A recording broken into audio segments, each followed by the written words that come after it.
American president Donald ട്രംപിനെ വധിക്കാൻ ശ്രമിച്ചുകൊണ്ട് white house അത്താഴവിരുന്നിനിടെ നടത്തിയ വെടിവെപ്പിൽ കാലിഫോർണിയ സ്വദേശിയായ കോൾ തോമസ് അലനെതിരെ വധശ്രമത്തിന് കുറ്റം ചുമത്തി.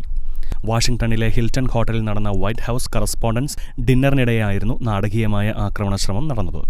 കഴിഞ്ഞ ശനിയാഴ്ച നടന്ന ചടങ്ങിൽ സുരക്ഷാവേലികൾ ഭേദിച്ച് ഉള്ളിൽ കടക്കുവാൻ ശ്രമിക്കുമ്പോൾ പ്രതിയുടെ കൈവശം മാരകായുധങ്ങളുടെ ശേഖരം തന്നെയുണ്ടായിരുന്നു എന്ന് പ്രോസിക്യൂട്ടർമാർ കോടതിയെ അറിയിച്ചു.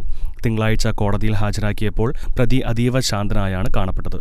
ജഡ്ജിയുടെ ചോദ്യങ്ങൾക്കെല്ലാം വളരെ താഴ്ന്ന സ്വരത്തിൽ yes your honour, no your honour എന്നിങ്ങനെയാണ് ഇയാൾ മറുപടി നൽകിയത്. തനിക്ക് 31 വയസ്സുണ്ടെന്നും താൻ ഒരു ബിരുദാനന്തര ബിരുദധാരി ആണെന്നും ഇയാൾ കോടതിയിൽ വ്യക്തമാക്കി.